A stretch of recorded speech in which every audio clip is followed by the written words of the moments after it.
নিউইয়র্কের জ্যাকসনের থেকে আপনাদের সঙ্গে আছে আমি খালেদ মহিউদ্দিন।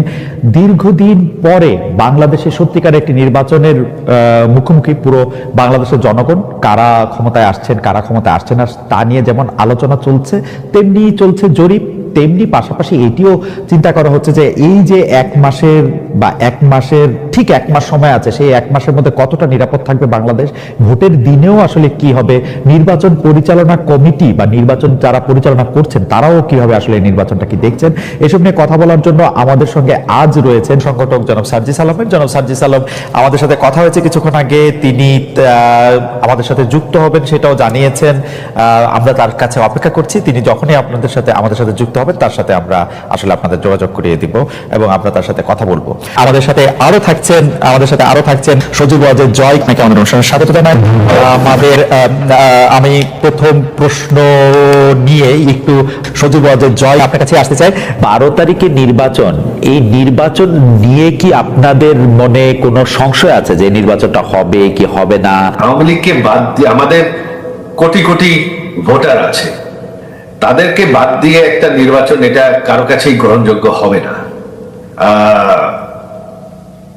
আমাদের দেশের জন্য আন্দোলন করতে হবে। আমরা আন্দোলন করতে চাইনি, আমরা সংঘর্ষ চাই না, তবে আমাদেরকে কোনো দিকেই কোনো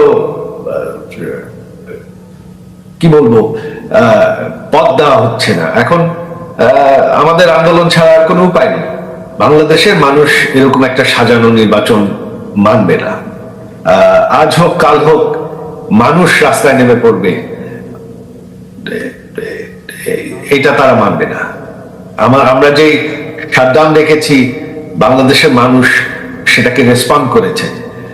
13 তারিখে ঢাকা শহর সম্পূর্ণ বন্ধ ছিল, 16-17 তারিখে সারা দেশেই মানুষ বন্ধ রেখেছে। তিনি মানতে রাজি না। দেশের মানুষও এখন ভীষণ অসন্তুষ্ট। দেশে কোনো আইন শৃঙ্খলা নেই, অর্থনীতি একদম নেমে গেছে, দেশ একটা মৌলবাদী দেশ হয়ে যাচ্ছে। এটা কেউই পছন্দ করছে না।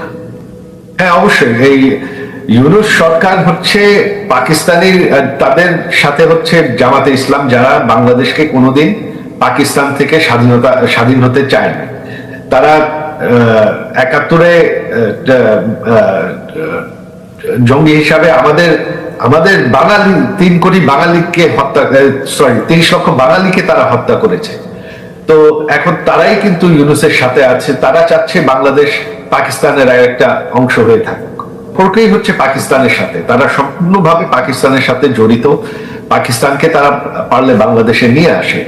জামাতে ইসলাম হচ্ছে ইউনূসের মেইন ব্যাকার, তারাই হচ্ছে ইউনূসের মূল শক্তি। আর তারা বাংলাদেশকে পাকিস্তানে পরিণত করতে চায়। বাংলাদেশের মানুষ সাজানো নির্বাচন মানবে না। আর আওয়ামী লীগ সব থেকে বড় দল, সব থেকে পুরাতন দল। আওয়ামী লীগকে শেষ করা সম্ভব না। আজ হোক কাল হোক একদিন আওয়ামী লীগ ফিরে আসবে, এটা হবে। এখন তো বাংলাদেশ সরকার সম্পূর্ণ অবৈধ, এটা তো আমাদের সরকার না, এখানে তো বিশ্বাসের কোনো প্রশ্নই ওঠে না। তবে আওয়ামী লীগ এখন সম্পূর্ণভাবে ঐক্যবদ্ধ। আওয়ামী লীগ শুধু না, যত সেকুলার দলগুলো আছে তাদেরকে কিন্তু নির্বাচন থেকে বাদ দেওয়া হয়েছে। আওয়ামী লীগ কিন্তু শুধু না, একা নেই। তো সেকুলার ফোর্স যদি আপনি বাদ দিয়ে মৌলবাদীদেরকেই ক্ষমতায় আনতে চান একটা সাজানো নির্বাচন করে, তাহলে তো অবশ্যই ভারতের জন্য একটা ভয়ঙ্কর পরিস্থিতি হবে। আমরা শুনেছিলাম যে আওয়ামী লীগের যারা শীর্ষস্থানীয় নেতৃবৃন্দ আছেন, আওয়ামী লীগ, যুবলীগ, ছাত্রলীগ বা তাদের মধ্যে অনেকে প্রাণ ভয় সেনাবাহিনীতে ক্যান্টনমেন্টে আশ্রয় নিতে গিয়েছিলেন। তাদের একটা মোটামুটি ভাবে তাদের একটা সংখ্যা বলা হয়েছিল আইএসপিআর থেকে এটা দিয়ে, কিন্তু পরে আমরা দেখলাম তাদের কাছে এই সংখ্যক লোক তাদের কাছে আসলে নাই। আবার এদের কিছু লোক আবার এদের মধ্যে আছে। আমি সেজন্য জানতে চাইছিলাম যে আপনারা কি আসলে এই যে যাদেরকে ছেড়ে দেওয়া হলো, এমনকি শেখ হাসিনাকে যে বিদেশে চলে যেতে দেওয়া হলো পদত্যাগের পরে, এর জন্য কি আপনারা সেনাবাহিনীকে বা কাউকে আসলে দায়ী মনে করেন কিনা? আপনারা যে বিচারের কথা বলছেন, দেখেন দুইটা বড় বিষয় সার্জিস। একটা হচ্ছে যে এই আওয়ামী লীগের এই অন্যায়, অত্যাচার, হত্যা, গুম, খুন, 15 বছরের গণতন্ত্রহীনতা, সব প্রতিষ্ঠান ধ্বংস করা, এগুলির জন্য যে শাস্তির দাবি, সেই শাস্তি যে না হওয়া, সেই বিচার কার্যে শুরু না হওয়া, সেটার জন্য আপনি আসলে কারে দায়ী করবেন? এখন তো আপনারা ক্ষমতায়, আপনাদের পছন্দের সরকার ক্ষমতায়, তাই না? দ্বিতীয় কথা হচ্ছে যে এই জুলাই আগস্টে যারা শহীদ হয়েছেন, সেই শহীদদের মধ্যে থেকে যারা আহত হয়েছেন, তাদের চিকিৎসার জন্য, তাদের টাকা পয়সা দেওয়ার জন্য যে সরকারের, আমি কোট আনকোট ব্যর্থতা বলতেছি, সেইটার জন্য আপনি আসলে কাকে দায়ী করবেন? আপনি নিজেও আপনি দেখেন যে জুলাই স্মৃতি ফাউন্ডেশনের সাধারণ সম্পাদকের দায়িত্বে আপনি আর থাকলেন না। কারণ হচ্ছে যে এই পুরো ব্যাপারটা যদি আপনি বলেন, যেই দুইটা বিষয় নিয়ে আপনি আসলে দায়ী করতেছেন, যে আওয়ামী লীগের বিচার হচ্ছে না, শহীদদের বা আহতদের পাচ্ছে না, তার জন্য আপনি দায়ীটা করবেন কারে আসলে, নিজেরা ছাড়া? দেখুন, এই জায়গায় হচ্ছে না, যেখানে আমার নিজের দায় আছে, আমার নিজের দায়ও সেখানে স্বীকার করতে কোনো সমস্যা নেই। কিন্তু সবচেয়ে বড় কথা হচ্ছে, আমরা আমাদের জায়গা থেকে যে জিনিসটা মনে হয়েছে সেটা হচ্ছে, বর্তমানে অন্তর্বর্তীকালীন সরকারে খুব স্বাভাবিকভাবে যখন এখানে উপদেষ্টা নির্ধারণ করা হয়, বিভিন্ন দলের মতে বিভিন্ন স্টেক হোল্ডারের সাজেশন দেওয়া হয়, সবাই সবার জায়গা থেকে এই যে মানুষগুলোর নাম সাজেশন করেছিল যারা এখন রয়েছে উপদেষ্টা পরিষদে, সবাইকে হয়তো এরকম মনে করা হয়েছিল যে এই মানুষগুলো তাদের জায়গায় স্ব কর্মক্ষেত্রে এই মানুষগুলো ভালো এবং তাদেরকে এখানে সাজেস্ট করা হয়। কিন্তু আমার জায়গা থেকে, আমার ব্যক্তিগত জায়গা থেকে মনে হচ্ছে এখন যারা আমাদের এই জায়গায় উপদেষ্টা পরিষদে রয়েছেন, অনেকের ক্ষেত্রে এই জিনিসটা খাটে। তারা হয়তো মনে করছেন যে বাংলাদেশের যে মানুষ যারা রয়েছে তারা হয়তো হয় তাদের মতোই সবাই ভালো, না হয় তারা মনে করছেন যে এই মানুষগুলো খুব দ্রুত ভালো হয়ে যাবে, একটা সুযোগ দিয়ে দেখি। কিন্তু সবচেয়ে বড় কথা হচ্ছে, এই বাংলাদেশে আমরা দেখছি প্রত্যেকটা সেক্টরে মানুষদের শিরায় শিরায় আসলে এই যে এতদিনের যে ফ্যাসিজম কিংবা এই যে একটা চিন্তা ভাবনার একটা করাপ্টেড চিন্তা ভাবনা ঢুকে গিয়েছে, এখান থেকে মানুষকে বের করে নিয়ে আসার জন্য একটা স্ট্রিক্ট একটা ওয়েতে যাওয়া প্রয়োজন। কিন্তু খুব স্বাভাবিকভাবে সেটি আমরা দেখছি না, বরং ওই মানুষগুলোর মধ্যে যে প্রথমে 2-3 মাসে যে একটা ভীতি তৈরি হয়েছিল, যে একটা কথা বলি, আমি বিভিন্ন জনের কাছ থেকে যা জানছি, যত উপদেষ্টা আপনারা নিয়োগ দিচ্ছেন, ডক্টর ইউনূস সহ, আপনারা সহ সব উপদেষ্টা নিয়োগ দিচ্ছেন আপনারা আর কারো কথা শুনে কোনো একজন উপদেষ্টা নিয়োগ দেন?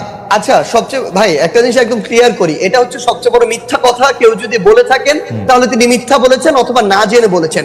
এখানে বিএনপি তাদের সরাসরি তাদের মত ছিল, তাদের সাজেশন ছিল, জামায়াতের মত ছিল, তাদের সাজেশন ছিল, অন্যান্য রাজনৈতিক দলগুলোর জায়গা থেকে নামের সাজেশন ছিল, বাংলাদেশ সেনাবাহিনীর পক্ষ থেকে সাজেশন ছিল, শিক্ষার্থীদের পক্ষ থেকে সাজেশন ছিল, সিভিল সোসাইটির পক্ষ থেকে সাজেশন ছিল। আমরা শুনছি শুধু আপনাদের সাজেশন নেওয়া হয়েছে, আর কারো সাজেশন নেওয়া হয়নি ভাই। এবং সবচেয়ে বড় কথা, ইভেন এখানে প্রফেসর ডক্টর মোহাম্মদ ইউনূস যখন তাকে প্রধান উপদেষ্টা হিসেবে আমরা আমাদের জায়গা থেকে প্রস্তাব করি এবং তিনি সেখানে পজিটিভ একটি রেসপন্স করেন, তখন তার জায়গা থেকেও সাজেশন ছিল এরকম যে আমি এই পরিষদটাকে যদি কন্টিনিউ করতে চাই, এখানে আরো 2-3 জন এই মানুষকে প্রয়োজন এই জায়গাগুলোতে উপদেষ্টা পদে।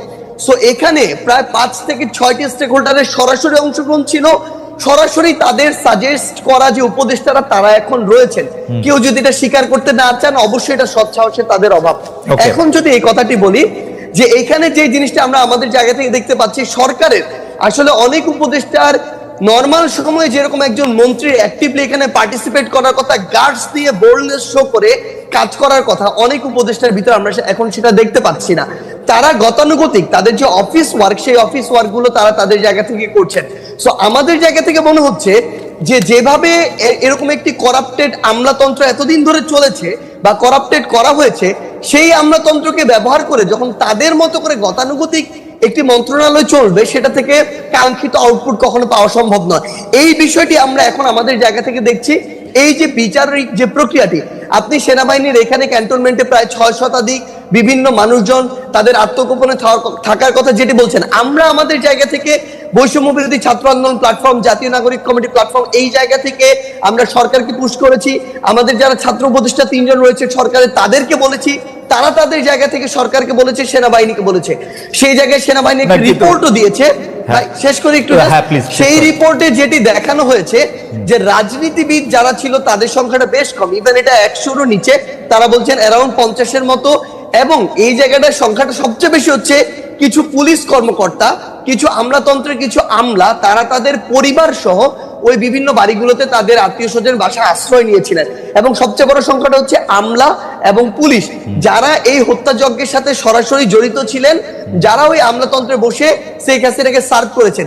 সেই জায়গায় এখন সবচেয়ে বড় যে সমস্যাটি হচ্ছে, তারা কিছুদিন আত্মগোপনে বা কাজে ঠিকমতো অংশগ্রহণ না করে এখন বিভিন্ন ফর্মে আবার অংশগ্রহণ করছেন, কিন্তু সরকারের জায়গায় যে একটি স্ট্রিক্ট হয়ে যে একটি ব্যবস্থা নেওয়ার যে প্রক্রিয়াটি, সেটি আমাদের জায়গা থেকে আমরা দেখছি না। বরং আমরা যেটি দেখছি যে ওই আমলাতান্ত্রিক যে বিচারিক প্রক্রিয়া, ওই জায়গায় সরকার এখন ঢুকে সেই প্রসেসের মধ্যে দিয়ে যাচ্ছে। জনাব সার্জিস, আপনি তো আসলে বাংলাদেশে এবং আপনি বাংলাদেশের মোটামুটি 5 জন গুরুত্বপূর্ণ লোকের একজন, আপনি ভালো বলতে পারবেন।